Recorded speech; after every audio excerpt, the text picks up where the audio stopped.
夜のニュース、サクッといこう。カンヌで日本の映画が3本も入ってるの。かなり気になるじゃん。しかも25年ぶりなのだ。日本映画が同時に3本ってかなり珍しい流れなのだ。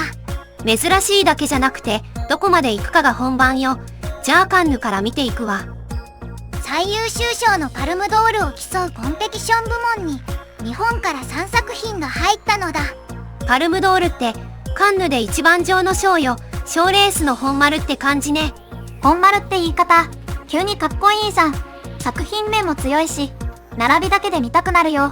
是枝裕和監督の箱の中の羊、浜口竜介監督の急に具合が悪くなる、深田浩二監督のなぎダイアリーなのだ。クラスで一気に3人が壇上に呼ばれるみたいな感じじゃん。そう考えるとかなりすごいよね。題名だけで雰囲気が三者三様ね。私は急に具合が悪くなるの切れ味にちょっと笑ったわ。そこ笑うところなんだ。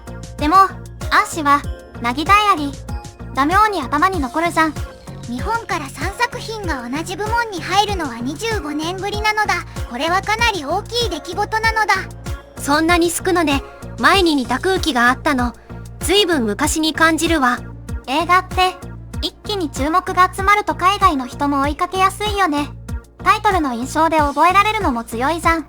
浜口監督は今回で3回目のノミネートなのだ。2021年にはドライブ・マイ・カーで脚本賞を受賞しているのだ。そこは実績が効いているわね。栄光、グローリーが続くかもしれない空気、ちょっとあるわ。メタン戦隊、急に中二っぽいの出たじゃん。うるさいわね。たまには言いたくなるのよ。是枝監督は受賞すれば万引き家族に続いて2度目なのだ。深田監督は初ノミネートでここも注目なのだ。初めての人も2度目狙いの人もいるの熱いよね。どれが来るかコメントで予想したくならない？アーシは是枝監督が強そうって思う。私は山口監督を推すわ。海外の視線が集まっているなら流れは悪くないもの。発表は日本時間の24日未明予定なのだ。結果が出るまでそわそわするのだ。次は雨の話なのだ。沖縄本島中南部で線状降水帯が発生したのだ。線状降水帯って積乱雲が列になって同じ場所に強い雨を落とし続けるやつよ。かなり危ない流れね。一箇所にずっとバケツひっくり返る感じじゃん。そりゃ警戒も上がるよね。気象庁は顕著な大雨に関する情報を出したのだ。命に危険が及ぶ土砂災害や洪水に厳重警戒なのだ。名前は長いけど、要するに今すぐ逃げ先を考える段階ってことよね。もし外にいたらどこに逃げるかすぐ思い浮かぶ？アーシは高い建物を先に見るタイプだよ。車で様子見を続けるより早めに頑丈な建物へ入る方が安心なのだ。家の中でも低い場所より上の階によるだけで違うこともあるわ。迷ったら一段上ね。雨が弱まってもすぐ外に出ないでね。川沿いとか斜面の近くは特に気をつけたいじゃん。同じ場所に雨雲が居座るのが怖いのだ。普通の夕立と違って止む前提で待つと危ないのだ。ほんと、外の明るさに騙されると痛い目を見るわ。雨足が弱まっても油断は禁物よ。みんなの地域でも警報の音が来たらまだ平気。手先伸ばししないでね。雨のニュースは地味に見えて行動を変えるかどうかが大事なのだ。最後は熊の話だよね。東北で市街地への出没がこの春かなり増えたのだ。山の近くならまだしも町の中心部まで来ると話が変わるわね。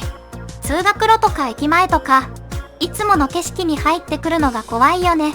秋田では熊出す2903件、宮城では313件、青森では191件の情報が集まったのだ。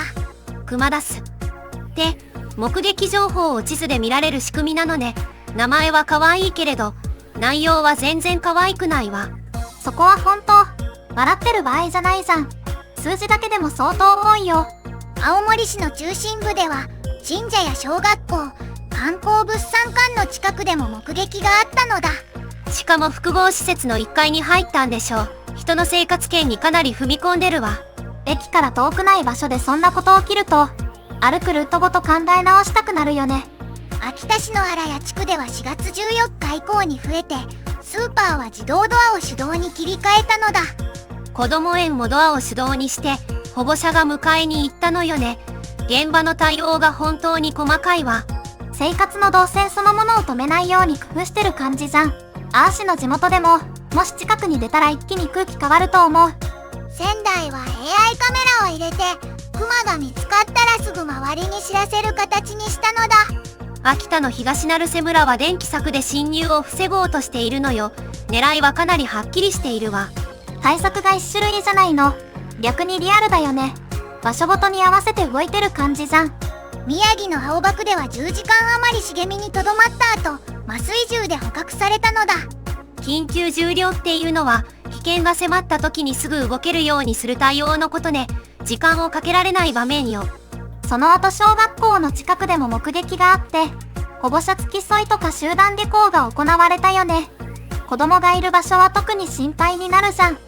専門家は、去年の秋に町で食べ物を得た個体が、また来ている可能性を話していたのだ。だからゴミ管理が大事なのね。食べ物があると思わせない方がいいってことかしら。地図で出没を見て、去年の情報も合わせて確認するのが大切って話。覚えやすいよね。東京都内でも山間部に近い市街地なら出没の可能性は否定できないのだ。多摩川沿いみたいに草木で隠れて動ける道があると平野部でもつながるのね。東京だから安心じゃないよね。街の端っこも油断できないじゃん。草木を刈るなどして移動ルートを遮る対策も必要だとされているのだ。要するに人の生活圏に近づかせない工夫を積み重ねるしかないわね。映画ってもともとは画を映すことそのものを指していたのだ。今の意味より随分広がったのね。昔は写真と同じ感覚で使われた時期もあったのだ。それがスクリーンに映す動きのある作品へ広がっていったのだ。へえ、言葉の歴史だけでも一本作れそうじゃん。しかも映画は絵や音楽や物語を混ぜるから総合芸術、ノイシスとも扱われるのだ。一つの形に収まらない感じはあるわね。だからカンヌみたいな場でいろんな作品が比べられるのも面白いよね。今日は映画の話と雨と熊の注意でかなり内容がぎゅっと詰まっていたのだ。気になったニュースコメントで教えてね。あーしはカンヌの結果かなりそわそわしてるじゃん。概要欄にもリンクを置いてあるから落ち着いて見返してちょうだい。ではまた次回なのだ。